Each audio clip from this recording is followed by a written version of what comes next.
जय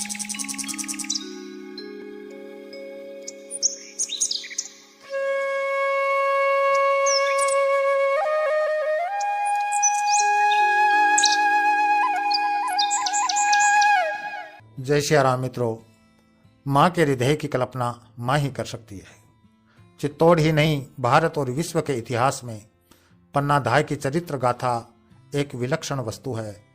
उसने जिस तत्परता से मेवाड़ के राजकुमार उदय सिंह के प्राणों की रक्षा की, वह इतिहास की एक अमिट घटना है। राणा संग्राम सिंह के स्वर्गवास के बाद चित्तौड़ की गद्दी पर राणा विक्रमादित्य बैठा, लेकिन वह शासन नहीं चला सका। वह निकम्मा और अयोग्य शासक था। थोड़े ही दिनों में उसे शासन से पदच्युत कर दिया गया और उसकी जगह राणा सांगा के छोटे पुत्र बालक उदय सिंह को राणा घोषित कर दिया और दासी पुत्र बनवीर उसका संरक्षक बन गया। मित्रों, उस समय उदय सिंह की उम्र मात्र 6 वर्ष थी और उसकी माँ रानी कर्णवती का भी देहांत हो चुका था। बालक उदय सिंह धाय माँ पन्ना की देखरेख में ही बड़ा हो रहा था।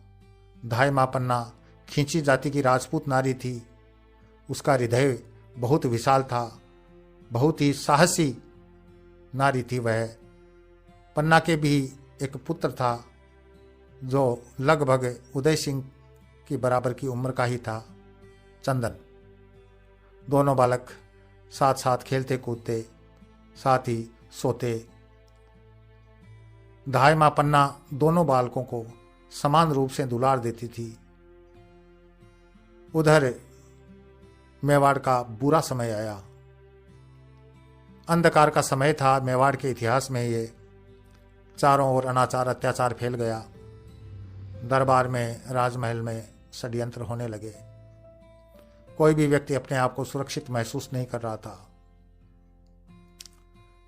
फिर वो भयानक रात भी आई जो युगों तक याद की जाती रहेगी। जिस रात बनवीर के सर पर खून सवार हुआ, वह शराब के नशे में धुत होकर नंगी तलवार लेकर विक्रमादित्य के कक्ष में घुसा और उसने सोते हुए विक्रमादित्य के शरीर के 2 टुकड़े कर दिए। अब यह दृश्य वहां जो महल में जूठी पत्तले उठाने वाला बारी था, उसने देख लिया। उसका खून सूख गया। वह दौड़ा दौड़ा धाय माँ के पास गया। उसके कक्ष में जाकर कहा, धाय माँ, दुष्ट बनवीर ने विक्रमादित्य को मार डाला और वह अब उदय सिंह को खोज रहा है। आपको क्या निर्णय करना है, शीघ्रता से कीजिए। धाय माँ पन्ना ने एक क्षण भी गंवाए बिना कहा, बारी, मैंने निर्णय कर लिया है। और बारी की जो बड़ी सी डलिया थी जिसमें वो जूठी पतले उठाकर महल के बाहर ले जाता था, उसमें सोते हुए बालक उदय सिंह को गोद में लिया और बारी की डलिया में सुला दिया। उसके ऊपर कुछ जूठी पतलें डाल दी ढकने के लिए और सिर पर उस डलिया को ऊंचा कर कहा, बारी, तुम वीरा नदी के तट पर पहुंचो, मैं वहीं आ रही हूं। बारी को महल से निकलने में कोई दिक्कत नहीं हुई क्योंकि वह जाना पहचाना था।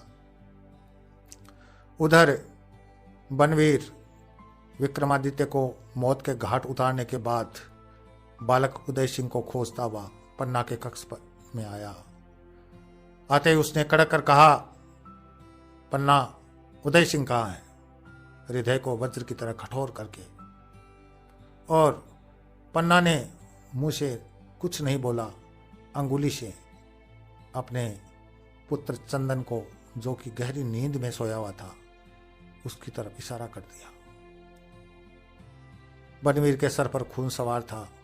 वह नंगी तलवार लेकर आगे बढ़ा और उदय सिंह समझकर बालक चंदन के शरीर के 2 टुकड़े कर दिए और अपना काम करके चला गया। धाय माँ पन्ना अपने जिगर के टुकड़े के 2 टुकड़े देख रही थी। माँ का कलेजा चित्कार कर रहा था, लेकिन गर्व इस बात का था कि उसने नमक की लाज रख ली। मेवाड़ के प्रति जो उसका कर्तव्य था, जो जिम्मेदारी थी, उसको उसने पूरा कर लिया। अपने पुत्र का वो अंतिम संस्कार वीरा नदी के तट पर करती है और वहीं बारिशें उदय सिंह को ले लेती है। अपने सीने से चिपकाए हुए मेवाड़ से बाहर निकल जाती है पन्ना। कई जगह घूमने के बाद वह अंत में देरा पहुंचती है। देरा के जो शासक थे, आसा साहा नाम था उनका, ठाकुर थे वो, उसी मेवाड़ रियासत के एक ठाकुर थे। जाकर कहा, ठाकुर साहब अपने राजा को बचा लो। और इस तरह से बालक उदय सिंह का पालन पोषण आसा शाह की देखरेख में होने लगा। समय ने परिवर्तन की करवट ली। उदय सिंह जवान हो गया। बनवीर को उसके किए की सजा मिल गई। उसका भी वही हाल हुआ, उसको मार डाला गया और उदय सिंह का राज्याभिषेक हुआ। पन्ना उस समय तक जीवित थी। उसने अपनी आंखों से अपने प्राणों से प्यारे राणा उदय सिंह का राज्याभिषेक देखा। राणा ने भी राज्याभिषेक करवाने के बाद दहाई माँ के चरणों की धूली अपने माथे पर लगाई। तो धन्य है राजस्थान की भूमि और धन्य है पन्ना जैसी दहाई माँ। इसी के साथ मैं अपनी वाणी को विराम देता हूँ। अगले वीडियो में फिर मिलेंगे, तब तक के लिए जय श्री राम।